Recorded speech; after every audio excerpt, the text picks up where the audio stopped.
everyone, and welcome to another ModellingSeb video, where today it's time to get the most dreaded part out of the way first: painting the figures.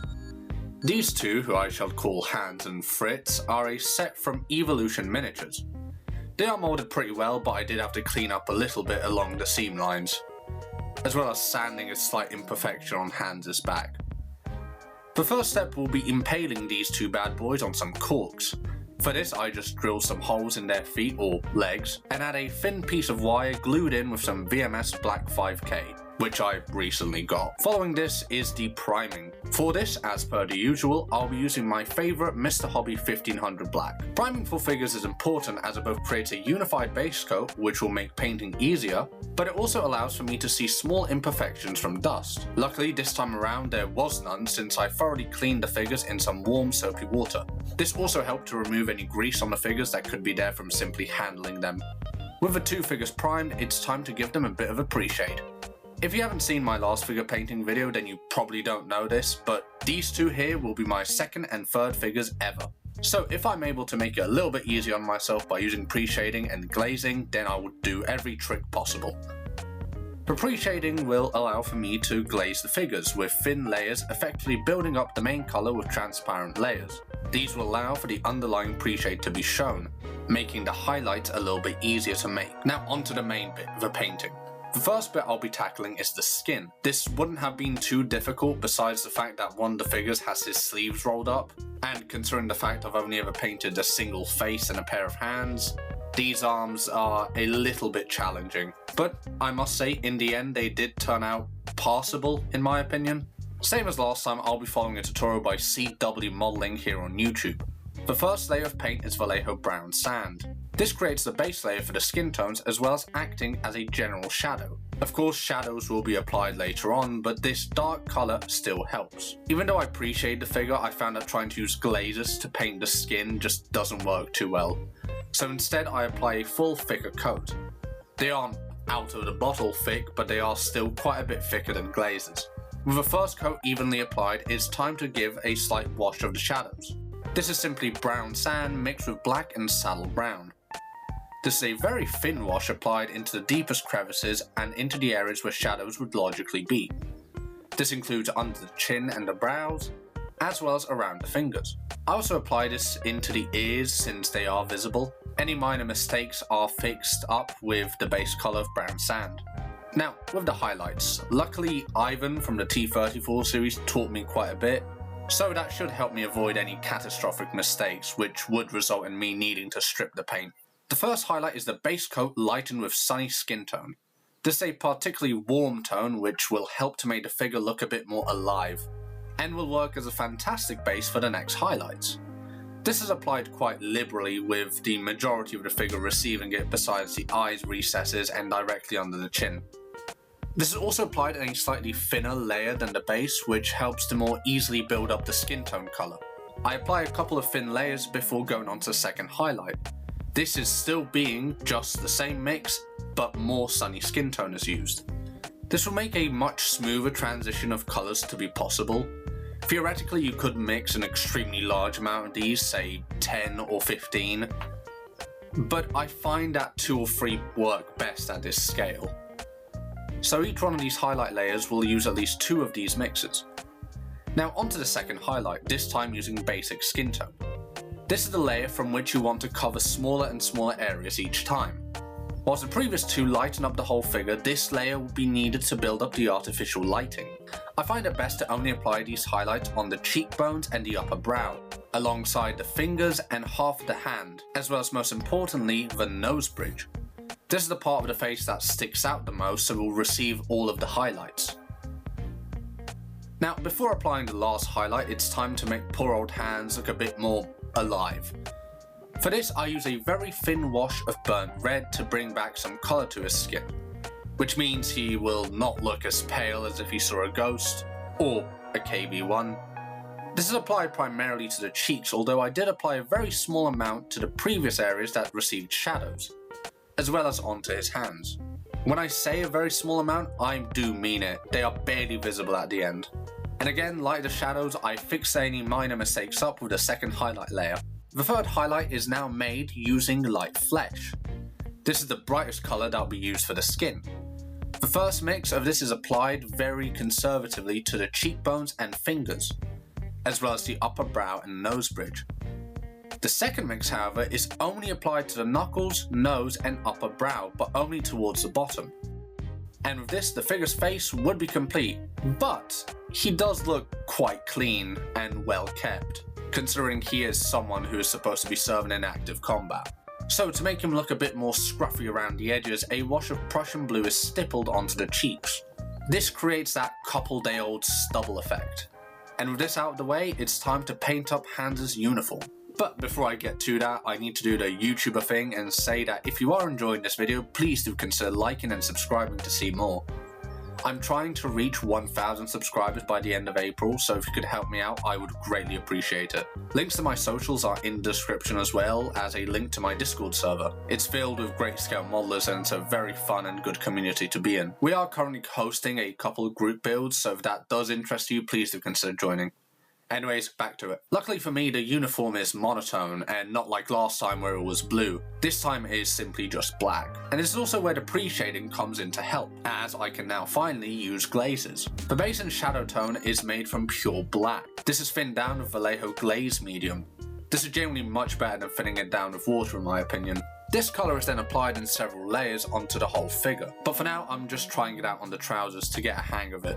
It also means I can make sure the colour looks how I want it to. Since Hans will be poking out the cupola, his legs will barely be seen, so it is a perfect place to try out the technique. With the first layer down, it's time to use the first highlight, which is black lightened with black grey. Now, these colours might seem similar, but they are different enough to work as a highlight. This highlight is applied over the whole trousers for the first layer, and then the next layer is picking out specific folds. These of course would be the ones that logically would have highlights to them. The lightest point here would be the knees and the crotch. I once again use several layers of this to build up the colour. Now the third and final highlight is made from adding light flesh. This makes the colour appear much more grey, and I apply this final glaze very sparingly in order not to overwhelm the other colours. Now, quite a few of you might say that this is too bright, and you would be right. But this is done on purpose. Using only 3 colours makes it easier and quicker to paint the whole figure. This is because, to fix up any harsh contrast, I simply add a layer of black as a glaze, and it also works as a pin wash for the deepest folds. These together mean that the harshest tones become more unified, and any artificial borders that would be made between the colours turn into a continuous blend. And with this, the trousers are done, and so the only thing is, repeat this on the rest of the figure. The jacket and the hat receive the exact same treatment, so let's quickly recap. Base coat is pure black, applied in several thin glaze layers. The first highlight uses black grey and is applied to the more exposed areas, but still quite liberally before the final highlight. This is made from light flesh in order to create the strongest contrast with the lightest areas. The final thing to do is to unify these colours with a glaze of black to make the colour transition smoother. Now with this out of the way, I would like to say Hans is done, but no, that would be way too easy. German tank uniforms had some very nice colour details which are cool on the real uniform, but annoying on such a small figure. The first thing is the red, or more accurately pink, outlines on the shoulder straps and the rank insignia. For this I would ideally use an acrylic paint, however I do not have any red. But not to worry, I have Tamiya, which in hindsight made me buy a whole bottle of red acrylic. The Tamiya red isn't bad, but it's not too optimized for brush painting, especially not with such a small brush. The other problem is that Tamiya paints cannot be removed as easily, and using lacquer thinners would also remove the acrylic paints, so I can't let any mistakes happen, or as few as possible. I had to do the majority of this off camera since it was just getting in the way. With that out of the way, I need to now add small silver details that show the rank of Hans here, which I believe is of a lieutenant? But do correct me if I am wrong. These are far easier, and this same silver button is applied to the hat. Now, the next thing is the leather boots and belt. This is painted in a base coat of German camo black brown with a wash highlighted with red leather. This helps to create some slight difference.